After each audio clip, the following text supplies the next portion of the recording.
श्री बृहस्पतिवार व्रत कथा। भारतवर्ष में एक राजा राज्य करता था।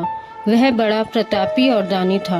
वह नित्य गरीबों और ब्राह्मणों की सहायता करता था। यह बात उसकी रानी को अच्छी नहीं लगती थी। वह न ही गरीबों को भोजन देती थी, न ही दान पुण्य किया करती थी, और राजा को भी दान देने से मना किया करती थी। एक दिन शिकार खेलने राजा वन को गए। उसी समय तो बृहस्पति देव साधु के वेश में राजा के महल में भिक्षा के लिए गए और भिक्षा मांगी। रानी ने भिक्षा देने से इनकार किया और कहा, हे साधु महाराज, मैं ऐसा धन पुण्य से तंग आ गई हूँ।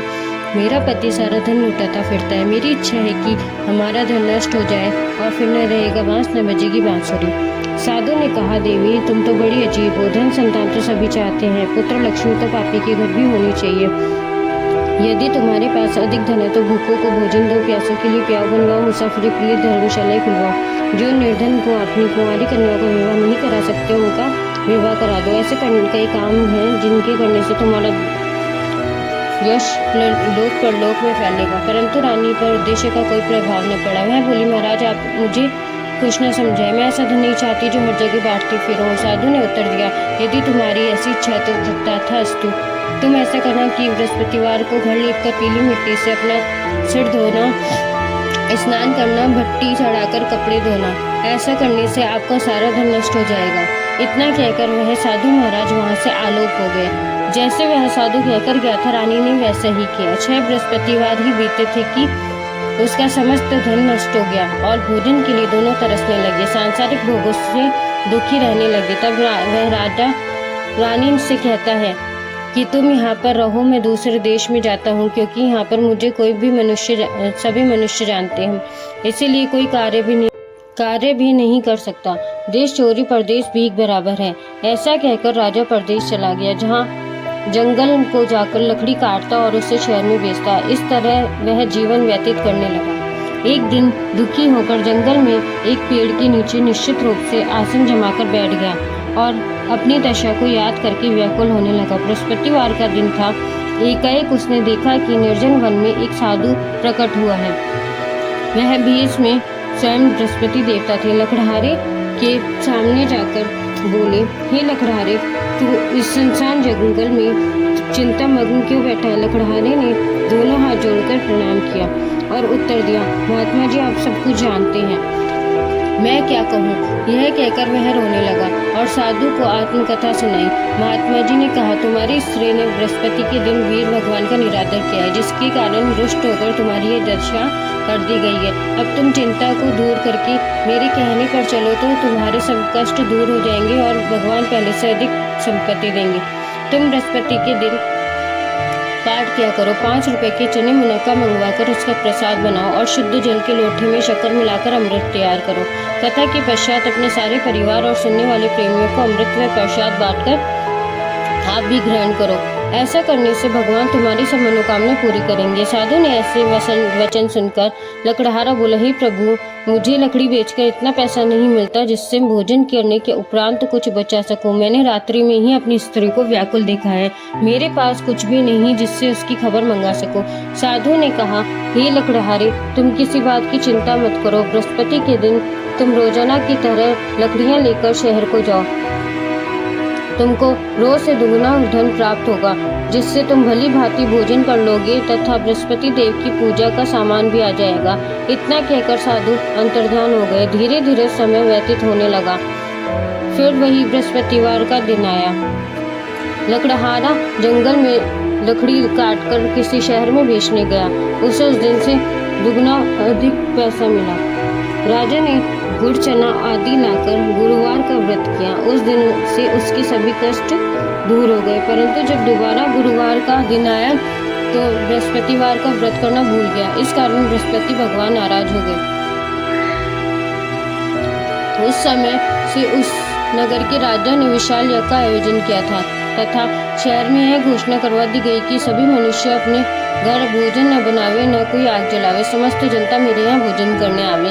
इस तरह आज्ञा को जो पालन नहीं मानेगा उसके लिए फांसी की सजा दे दी जाएगी। इस तरह की घोषणा संपूर्ण नगर में करवा दी गई। राजा की आज्ञा अनुसार शहर के सभी लोग भोजन करने गए, लेकिन लकड़हारा कुछ देर से पहुंचा, इसीलिए राजा उसको अपने साथ लिवा लाए।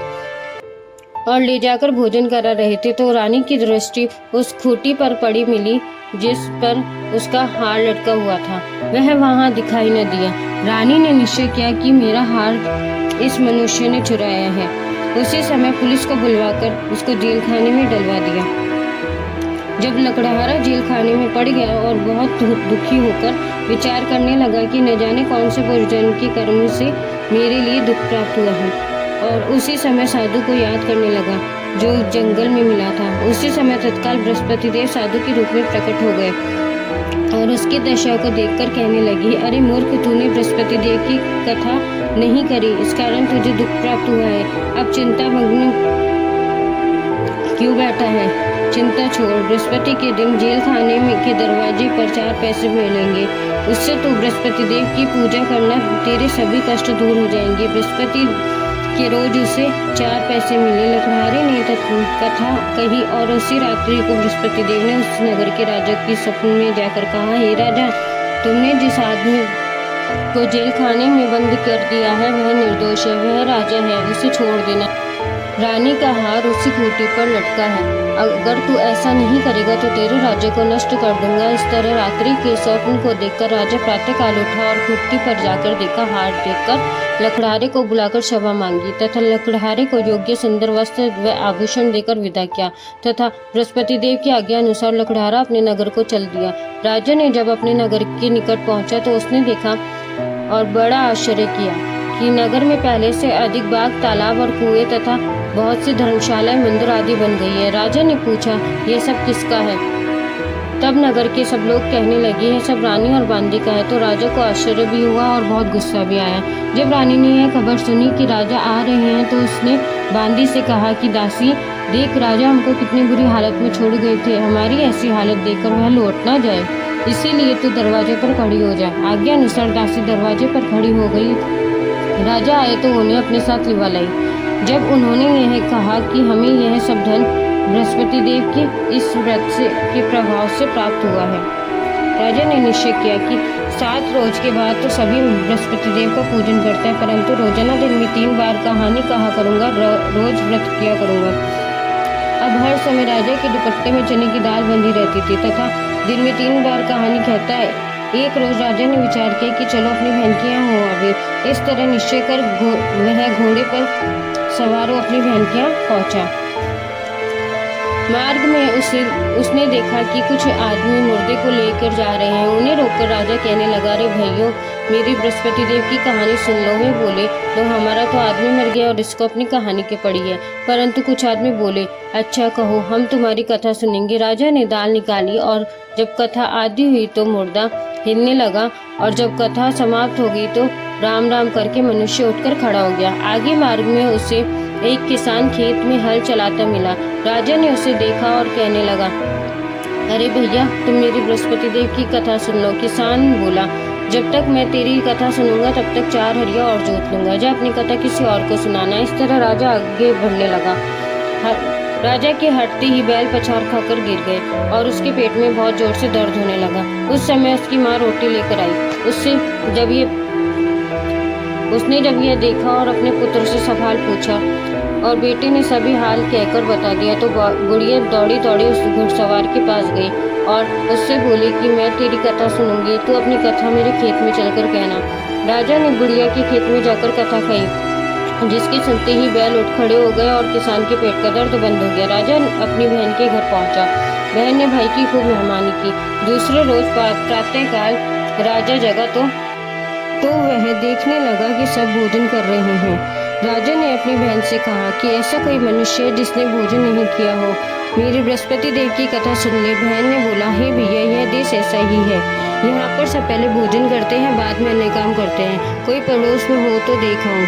वह ऐसा कहकर देखने चली गई, परंतु उसे ऐसा व्यक्ति नहीं मिला जिसने भोजन नहीं किया हो। अतः वह एक कुमार के घर पहुंची जिसका लड़का बीमार था। उसे मालूम हुआ कि उसके यहाँ 3 रोज से किसी ने भोजन नहीं किया है। रानी ने अपने भाई की कथा सुनने के लिए कुमार से कहा। कुमार तैयार हो गया। राजा ने जाकर बृहस्पतिवार की कथा कही, जिसको सुनकर उसका लड़का ठीक हो गया। अब तो राजा की प्रशंसा होने लगी थी। एक रोज राजा ने कहा,